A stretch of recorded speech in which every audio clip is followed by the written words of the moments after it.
अस्सलामुअलैकुम। इमाम हुसैन की बारगाह में आप तमाम लोगों का मैं खैर मकदम करता हूँ, इस्तकबाल करता हूँ।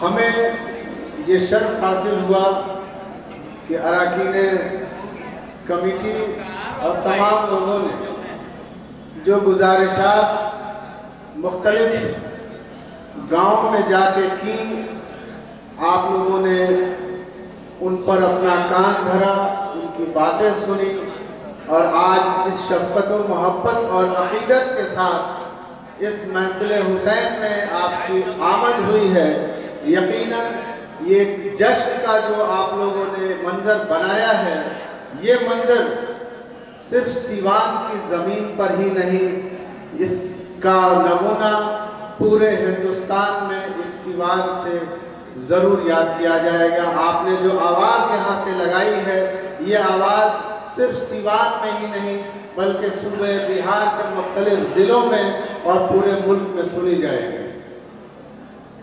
मुख्तलिफ मुक़र्रिरीन ने जो बातें कही, उन्हीं बातों के सिलसिले को आगे बढ़ाते हुए मैं कहना चाहता हूँ, ये जो महफिल है हुसैन की महफिल है। हुसैन की महफिल मोहब्बत की महफिल है। आज इस दौर हिंदुस्तान में हर जगह तक़सीम का काम किया जा रहा है, हर जगह तक़सीम की बात की जा रही है। तो मैं आपसे कहना चाहता हूँ कि जब तक इस मुल्क में हुसैन जिंदा रहेंगे, तक़सीमकारों के सूबे हमेशा हमेशा हमेशा नाकाम रहेंगे। यहाँ जब हुसैन अलैहिस्सलाम की बात होती है तो उनके ऊपर गुफ्तगू करने के लिए जब आप अल्फाज ढूंढें तो आपको तय करना पड़ेगा कि किस सिमत में गुफ्तगू करेंगे। इतना वसी तरीन पूरे इस्लामी तारीख को एक कूजे में करके हुसैन अलैहिस्सलाम ने जो नमूना पेश किया, यकीनी तौर पे ता क़यामत हम हुसैनी उस नमूने को अपनी जिंदगी में अगर उतार लें तो हमारे जिंदगी, हमारे समाज के तमाम मसाइल हल हो जाए। करबला की बात करते हैं, हुसैन की बात करते हैं, रोजाना यजीद के ऊपर लानतें भी हम भेजते हैं, मगर मैं बराबर कहता हूं कि हमें अपने दरमियान के भी यजीदियों को खत्म करना होगा। मैं बराबर कहता हूं कि हमारे गुफ्तार और किरदार में यजीदियत अगर शामिल हो रही है तो हमें सबसे पहले उससे निजात पानी होगी, तब जाकर के हुसैन की बारगाह हमारे निजात की बारगाह बनेगी।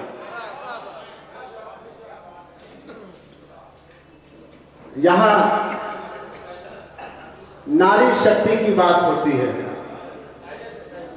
जब हम अहले बैत की बात करते हैं, जब हम करबला की बात करते हैं, जब हम हुसैन की बात करते हैं, तो मैं आप तमाम लोगों की तवज्जो मैं इस बात पर दिलाना चाहता हूं कि नारी शक्ति जिसके बारे में दुनिया आज बात कर रही है, उस नारी शक्ति के ऊपर सबसे पहले अगर किसी ने अपना अज़्म दिखाया, और अगर आपको नहीं पता तो खुतबा ज़ैनब जरूर पढ़िए। क्या खुतबा ज़ैनब के अलावा भी कोई नारी शक्ति हो सकती है? मैं कहना चाहता हूं, बातें तो बहुत हैं, मैं बोलना शुरू करूं तो कूफियों पर आधा घंटा बोलूं, 1 घंटा बोलूं, यजीद पर बोलूं, करबला पर बोलूं, हुसैन पर बोलूं, मसाइल पर बोलूं, मसले पे बोलूं, वक्त 5 मिनट का ही मिला है। नारी शक्ति करबला से बंदी बना करके यजीदी फौजी उस लुटे हुए लश्कर को गले में तोप, हाथों में जंजीरें, पैरों में बेड़ियां, करबला से कूफा, कूफा से शाम, शाम से फिर यजीद के दरबार में पेश किया जा रहा है। वहां इमाम सज्जाद खुतबा के लिए खड़े होते हैं। यजीद के इशारे पे गले के तौक को खींच दिया जाता है, जंजीरें टाइट कर दी जाती हैं, इमाम सज्जाद गिर पड़ते हैं। वहां ज़ैनब खड़ी होती है, आंखों में आंखें डाल के यजीद से कहती है, क्या तुम्हें कुरान के उस आयत पर यकीन नहीं जिस आयत में अल्लाह ताला फरमाता है कि जो कुफ्र के रास्ते पर गया, जो मोहम्मद सल्लल्लाहु अलैहि वसल्लम के खिलाफ गया, उसके लिए जहन्नम तय है। यह नारी शक्ति है।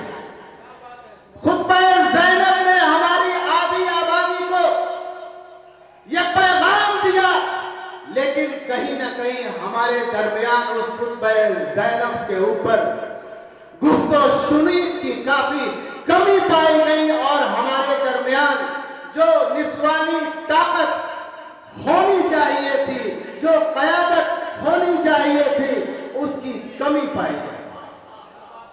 आंखों में आंखें डाल करके उस दौर के सबसे मजबूत, उस दौर के सबसे जाबिर, उस दौर का सबसे जालिम से बात करने की हिम्मत और जसारत करने वाली खातून का नाम ज़ैनब बिन फातिमा। और जब वो बात करना शुरू करती हैं तो दरबार यजीद में यहूदी भी होते हैं, नसरानी भी होते हैं और साहिब कुरान भी होते हैं। तमाम लोगों को इस बात का एहसास होता है कि उन्हें गुमराह किया गया। ये ताकत थी खुतबा ज़ैनब में। यहूदियों ने तो यहां तक वहां कह दिया कि अरे मियां, हम तो मूसा के दूर दराज के निस्बत वाले लोगों को भी सलाम और सलामती की ख्वाहिश रखते हैं, कोशिश करते हैं। तुम कैसे मुसलमान हो कि अहले बैत को इन बेड़ियों, जंजीरों और गले के तौक में इस दरबार में लाने की हिमाकत करते हो? उसी वक्त यजीद ने उन दोनों का सर कलम करवा दिया। ये ताकत खुतबा ज़ैनब है। खुतबा ज़ैनब खत्म होता है, उसके बाद इमाम सज्जाद का खुतबा होता है।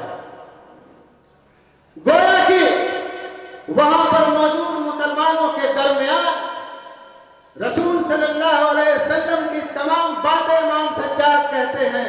उन्हें भी याद आता है, अल हुसैन मिन्नी अना मिनल हुसैन। रसूल कायनात जब फरमाते हैं कि मैं हुसैन से हूं और हुसैन मुझसे है, यकीनी तौर पर अहले बैत को बेड़ियों में रखने वाले लानती के अलावा कुछ भी नहीं हो सकते।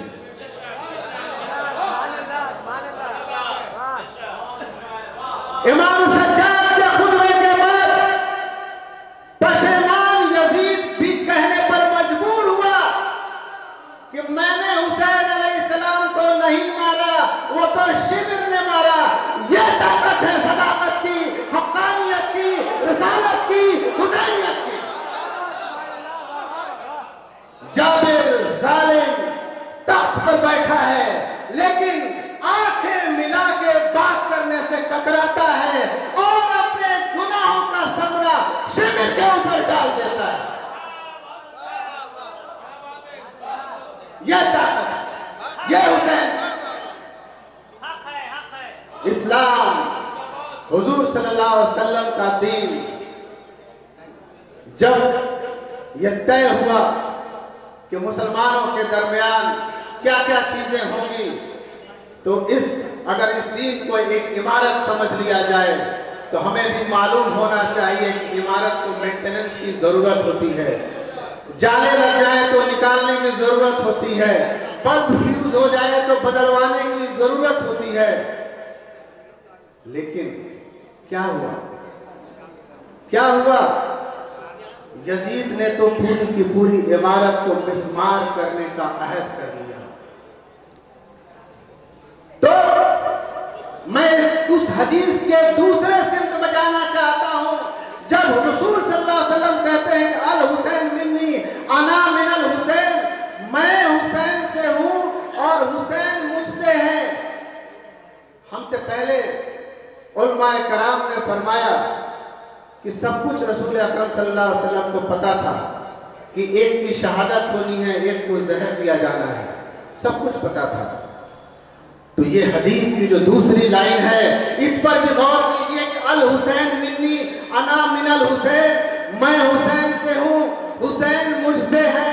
गोया कि दीन पर जब खतरा आया तो दीन को बचाने का काम करने वाला हुसैन, इमारत को ढाने के लिए जब यजीद सामने आया तो अपने सर को कटाने वाला हुसैन, और उस हदीस की तस्दीक करने के लिए प्रैक्टिकल करके करबला में अपने सर को नाना के दीन के लिए कुर्बान करने वाला हुसैन।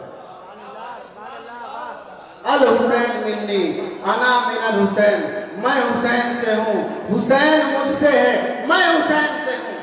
ये बड़ी बात है, ये समझना होगा। मैं हुसैन से हूं, कौन कह रहा है? रसूल कायनात कह रहा है। यकीनन करबला में अगर हुसैन का काफिला, अगर हुसैन जैसा किरदार गुफ्तार वाली कोई शख्सियत नहीं होती तो भला सोचिए कि आज हमारे दरमियान यजीदियों को सजदा करने की रिवायत और रिवाज कायम हो गए होते। हमारा सर अगर बुलंद है, इस बुलंदी की जमानत किसने ली? हुसैन ने ली। हम अब गुफ्तार की बात करें, किरदार की बात करें, तमाम अखलाकियात की बात करें, जितनी भी हम बातें करें, इन तमाम बातों की गारंटी लेने वाला कौन है? इस इमारत को हिफाजत करने वाला कौन है? इसको खड़ा रखने वाला कौन है? गोया कोई नहीं, हुसैन हुसैन हुसैन और सिर्फ हुसैन है। मैं एक बार नारा लगाइए, नारे तकबीर, नारे रिसालत, नारे हैदरी, नारे हुसैन।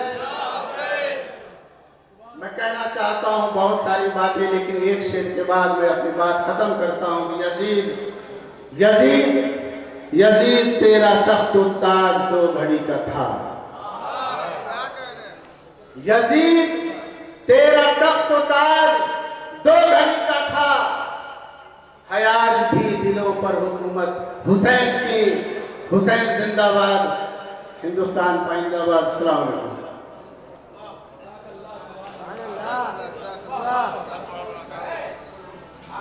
जनाब डॉक्टर ख्वाजा एहतिशाम अहमद साहब आपसे महवे गुफ्तगू थे और अपनी बातें तो आपके सामने रखी, पुरमक्स थी।